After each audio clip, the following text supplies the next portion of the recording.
Hey y'all, welcome to Restless Chipotle Kitchen. You know, as far as I'm concerned, the last day of summer is Labor Day. And from then on, everything needs to be fall. And today, we're making a slow cooker French onion pot roast that tastes exactly like fall. This is so easy to make. It takes about 6 to 8 hours in your slow cooker. What you're going to need is not my coffee. Put that aside. Sorry, it's early in the morning and I'm still caffeinating. The recipe calls for 3 pounds of chuck roast. This is 2 pounds, but if you want the full 6 servings, you're going to want 3 pounds, okay? And get a good cut of meat. This is boneless. It's good quality. Your flavor is only going to be as good as the ingredients you put in it. You're going to need 1 pack of Lipton French onion soup mix, because, you know, that goes in everything. 3 onions, garlic powder, onion powder, even though the recipe on the blog doesn't call for it, and I'll tell you why in a minute, salt, pepper, and a cup of beef stock, or 3/4 a cup of beef stock and a 1/4 cup of wine. I drank all my wine over the weekend, so 1 cup of beef stock it is.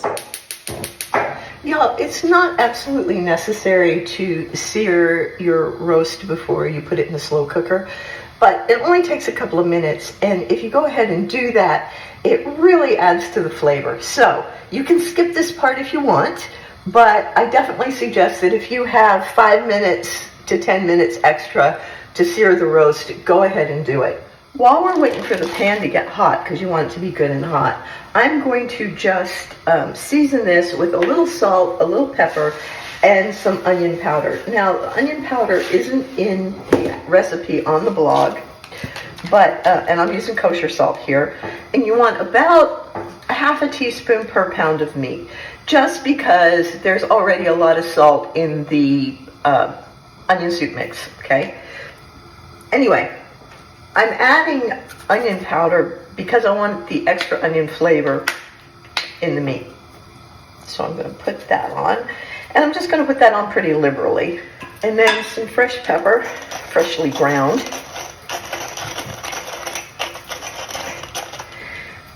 And then we're going to just wait for the pan to get good and hot. You can use a little oil in the pan or non-stick cooking spray. I used non-stick cooking spray today, and we're just going to let it get really good and hot. You should see the bottom shimmer a little bit before you put the meat in, because you want the meat to start to sear as soon as it hits the pan. Pan could have been just a little bit hotter, but you still got that sizzle when it hit it. Now, while the front is searing, I'm going to go ahead and put a little more salt, a little more pepper, and a little more onion powder to really get that onion flavor into the meat. And we'll just leave that to sear until about 3 to 4 minutes at the most. And then I'll flip it over. And I'm also going to make sure to sear off the sides, and I'll show you that in just a minute. All right, it's been about 2 minutes. I've got a pretty decent sear on the other side, so I'm going to turn it over and let this side sear for about 2 minutes, and then I'm going to do the edges.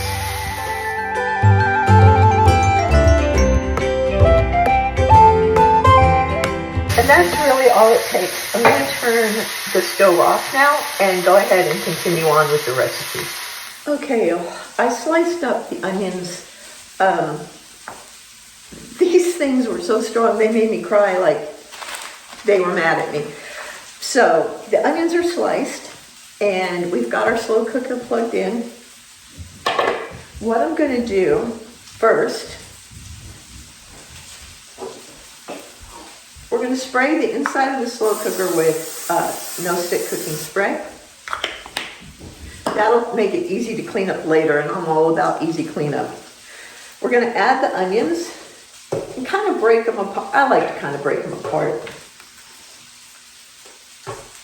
If you like onions a a lot, just put more onions in. The recipe calls for 3 medium-sized onions. You could use 4 or 5, you could use 6.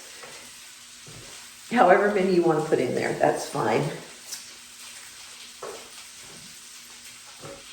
And we're putting the onions in the bottom first because they're going to cook and their flavors are going to soak up into the meat.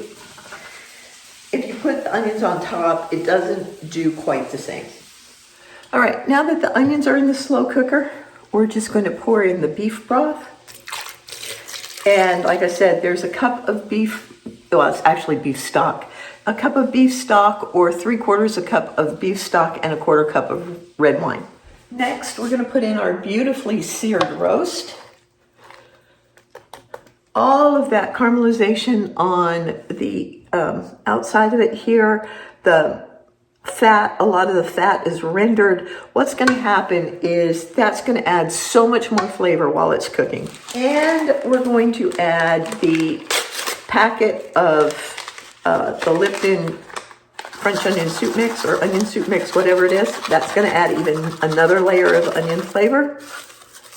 And about 1.5 teaspoons of garlic powder. There's a 1/2 teaspoon, a teaspoon, and 1.5 teaspoons. Now you can cook this for anywhere from 6 to 12 hours on low. I'm gonna set it for 8 hours because it's 9 o'clock, 8:30 in the morning. And that's gonna take us right up to dinner time. 8 hours on low, put the cover on. And when we come back, dinner's gonna be ready. Hey y'all, it's been 8 hours and this house smells amazing. So let's open this up and see what we've got. All right. Oh, it smells so good. Look at that. The onions are all cooked down and the meat is fall apart tender.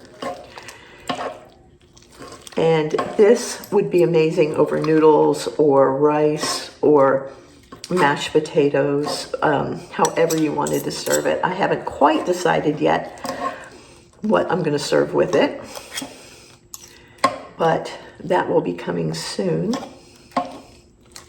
Look how tender that is. Can you see that?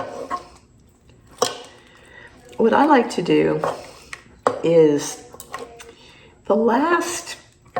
once it's cooked, I like to break it apart and just let it soak in the juice until dinner time, which for us, we're probably looking at another hour or so by the time I have everything done. But this is just so tender and so much onion aroma coming off of it. Look at that. Look how juicy that is. So good. Delicious. Delicious. So, if you're looking for a cozy autumn dinner, I think that you've just found it. What do you think? Okay, y'all, that's it for me today. I hope you will try this. It is so good. And like I said, there's all this juice here. It would be great with rice or noodles or over mashed potatoes. So good. I hope you'll try it. I hope you'll love it. I hope you'll come back next time, okay? I love y'all, and I'll see you next time. Don't forget to subscribe. Bye.